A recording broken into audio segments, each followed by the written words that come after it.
If Israel just allowed the Palestinians to have a state of their own, there would be peace in the Middle East, right?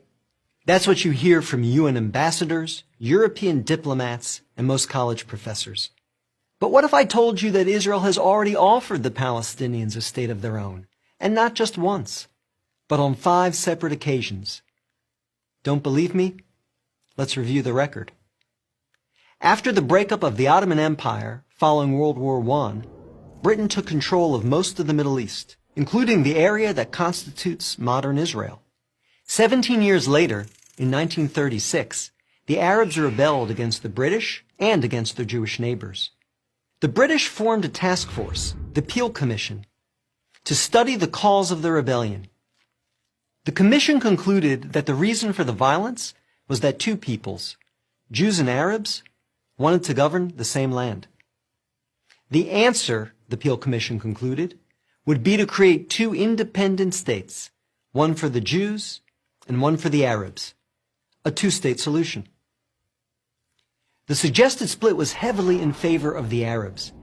The British offered them 80% of the disputed territory, the Jews the remaining 20%.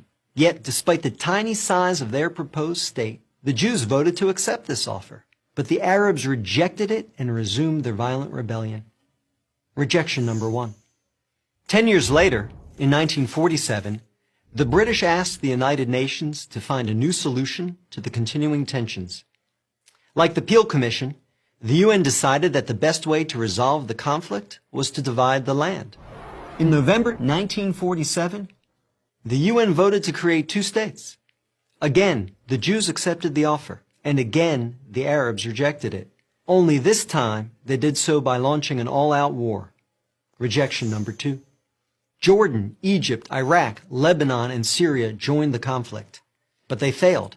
Israel won the war and got on with the business of building a new nation. Most of the land set aside by the UN for an Arab state, the West Bank and East Jerusalem, became occupied territory. Occupied not by Israel, but by Jordan. 20 years later, in 1967, the Arabs, led this time by Egypt and joined by Syria and Jordan, once again sought to destroy the Jewish state.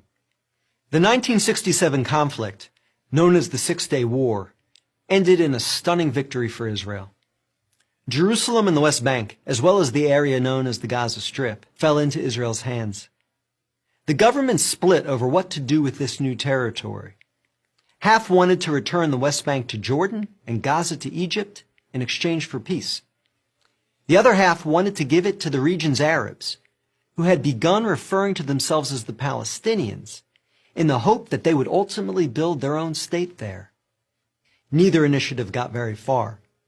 A few months later, the Arab League met in Sudan and issued its infamous 3 no's. No peace with Israel, no recognition of Israel, no negotiations with Israel. Again, a 2-state solution was dismissed by the Arabs, making this rejection number 3. In 2000, Israeli Prime Minister Ehud Barak met at Camp David with Palestinian Liberation Organization Chairman Yasser Arafat to conclude a new 2-state plan. Barak offered Arafat a Palestinian state in all of Gaza and 94% of the West Bank, with East Jerusalem as its capital. But the Palestinian leader rejected the offer. In the words of U.S. President Bill Clinton, Arafat was here 14 days and said no to everything. Instead, the Palestinians launched a bloody wave of suicide bombings that killed over 1,000 Israelis and maimed thousands more on buses, in wedding halls, and in pizza parlors. Rejection number 4.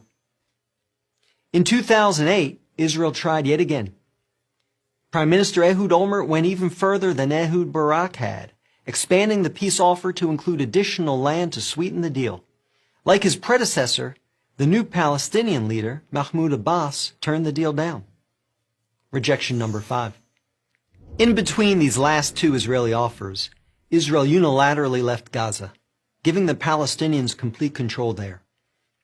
Instead of developing this territory for the good of its citizens, the Palestinians turned Gaza into a terrorist base from which they have fired thousands of rockets into Israel. Each time Israel has agreed to a Palestinian state, the Palestinians have rejected the offer, often violently. So if you're interested in peace in the Middle East, maybe the answer is not to pressure Israel to make yet another offer of a state to the Palestinians. Maybe the answer is to pressure the Palestinians to finally accept the existence of a Jewish state. I'm David Brog, Executive Director of the Maccabee Task Force for Prager University.